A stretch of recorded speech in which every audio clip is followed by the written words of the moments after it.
be huge. And one campaigning group says more than a third of shoppers feel under pressure to spend more than they can actually afford. Well, Ruth Lipshot's been speaking to one woman who's racked up thousands of pounds of debt after taking out a loan just to buy gifts. Like many of us, Miranda felt pressure to create the perfect Christmas for her little boy. 7 years on, she's still paying for it. The process of my debt started with an £800 payday loan, and then a month later it was due and I couldn't pay it. So then I got another loan, and then I got another loan, and then before you know it, you're thousands of pounds in debt. I can't sleep at night. I don't like to open the door. I won't answer the telephone. If I don't know who's coming round, then there's no way I'll even go to the front door. With a loan from Wonga.com, you can borrow up to £1,000 for up to 31 days. The payday loan companies are operating completely legally, but campaigners' debt hackers want the industry to only offer loans people can actually afford to pay back. Need a short-term loan? But almost a quarter of people in the UK haven't been able to afford to buy any Christmas presents at all.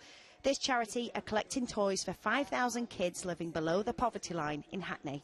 We'd like to reach at least 5,000 children this year, but we desperately need help. We're halfway there, we've got 3 weeks to go. We really need people's donations. We've never said that we would swoop in like Santa Claus and give these presents ourselves. This is a kind of an anonymous thing, if you like. So the presents go to the parents so that they can have the joy of giving too, and I think that's really important. Whatever your circumstances, though, give what you can and never what you can't. It's such a shame, the pressure that's put on all of us at Christmas. And at the end of the day, you know what kids actually prefer is playing with the box that the toys come in. It's the pressure we put on ourselves. It's not the pressure the children are putting on us or our families. So it's really unrealistic, and it's really sad. There's no such thing as a perfect Christmas, but one that doesn't require us to get into financial difficulty is a pretty good start. Ruth Lipshot, 5 News. I'm sure that's something many of us can relate to. And joining me now is Alan Campbell from the campaign group Debt Hacker. And I have to say, no judgment here from me. When it comes to Christmas, you want to make your family happy, you want to make your kids happy, and you want to do that by buying them the best gifts. And what we're seeing there is something many people fall into. Yeah, this time of year, people are so pressurised into buying gifts that they can't afford.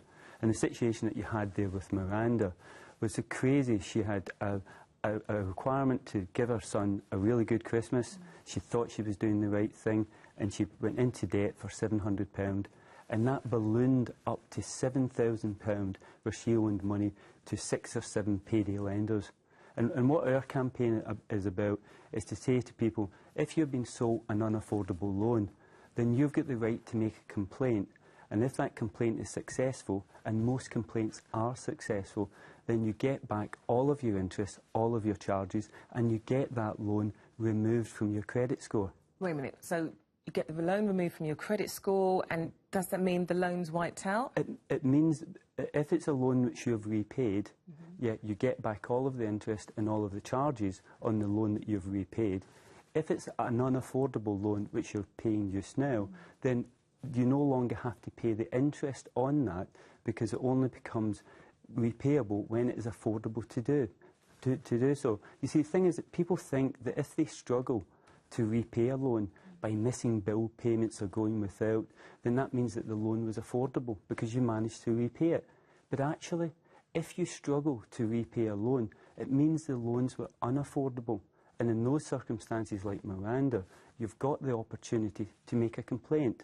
And debthacker.co.uk has set up an easy, free-to-use online tool with a not-for-profit organisation to encourage people to exercise that right. And it's the interest rate that can be the real killer here. I mean, why are companies selling loans to people who can't afford it? Well, companies sell loans to people who can't afford it because they work on the basis that most people take the repayment of a loan very responsibly. They think it's a responsible thing to do it, to repay it. That's why Miranda get into so much difficulty. And what they do is that they profit from what they call the willing struggler, people that will go without to repay these loans, when in fact it's the companies that should check whether these loans were affordable. And if they don't check and they don't have the evidence that they've checked, then the borrower can get back all of the interest and all of the charges. But I have to say, Alan, these companies would also say that they are working within the framework of the law. They're not doing anything wrong. But that's not correct, because what we know is that Miranda couldn't repay those loans. She was an unemployed mother living on benefits. She had no other source of income, and the loans went from £700 up to £7,000. They're not doing the checks that they're obliged to do under the Financial Conduct Authority. OK, Alan, some really good advice there. I hope some people go. You might be able to help some people with that advice, and thanks so much. Thank you for your time. Now, Thomas Cook's profits have plummeted over the